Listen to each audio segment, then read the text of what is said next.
And very soon, the Ghanaian people will see the true colors of this umbrella. Thank you.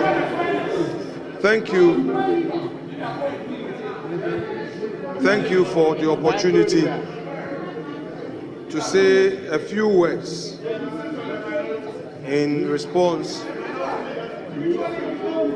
to the statement on the state of the nation delivered by His Excellency the President. Mr. Speaker,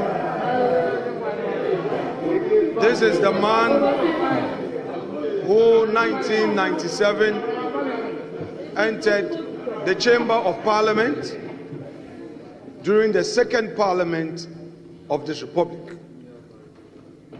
He inspired the youth of this country through his advocacy. Hansa testified of his great work in the chamber of this house. Then, as students, we sat at the gallery to observe and to take inspiration from him. Mr. Speaker, through resilience, through firmness of conviction, he tried over and over again and made it to the presidency. Mr. Speaker, today he has fulfilled a constitutional obligation to boldly deliver for Hansa his records in office for the 8 years. Mr. Speaker, it may be that for some political expedients, we may not appreciate what he has done for this country. But, Mr. Speaker, history, in its fair judgment, will state that there came an Akufo-Addo whose record in the educational sector of our country was unmatched and unequaled. Mr. Speaker, this is a man who is never afraid of challenges that confront him. Honorable members, please, silence. Let's listen to the majority leader, please. Mr. Speaker, he has given us data, which data tells us the record he came to meet and the record he's leaving us with. Mr. Speaker,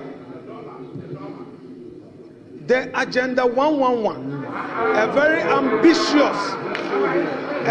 ambitious policy to revive our health sector and to provide for the needs, the health needs of the many vulnerable communities, Mr. Speaker, which is also unmatched, is there for all of us to see. Mr. Speaker,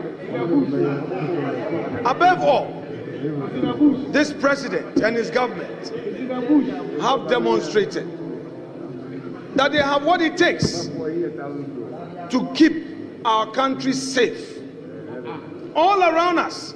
And by virtue of my being a member of the ECOWAS Parliament, I am able to say on authority the challenges our West African neighbors face in terms of security. This country is safe and secure, and it is a haven for many West Africans who would want to invest in our country. This is a country we must be proud of. Mr. President, your country is proud of you. Democracy has experienced its best under your leadership. Today, we are being told that there's a new hope. That's no problem. It is supposed to be so.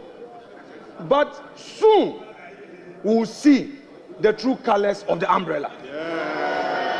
So, Mr. Speaker, I would want to say to my colleagues that you are yet to take over. We would be watching you for the next 4 years. And if indeed you have transformed, we will see with our naked eyes. This is a government that came into office and faced major challenge which confronted the world all over, but demonstrated resilience. This is a government that ensured that in spite of the COVID, all government sector workers were paid. This is a government that kept the lights on. This is a government that ensured that over 5.7 million Ghanaians had access to education. And Mr. Speaker, I would want to relate to this issue of free SHS. It took the grace of God for me to complete secondary education because my mom could not afford, my stepdad could not afford. It took the grace of God. And I know there were many Ghanaians who could not afford free SHS and because could not afford secondary education and had to stay at home. We know in our communities today, all those who could not get free SHS benefited from it when Akufo-Addo assumed office. Mr. Speaker,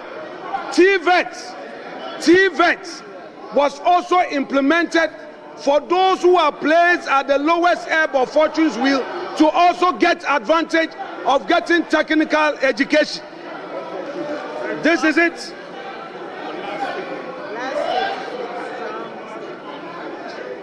This is the record that Nana Addo Dankwa Akufo-Addo is leaving us with. Mr. Speaker, posterity will be the utmost judge. And I repeat, I rest my case. Thank you, Mr. Speaker.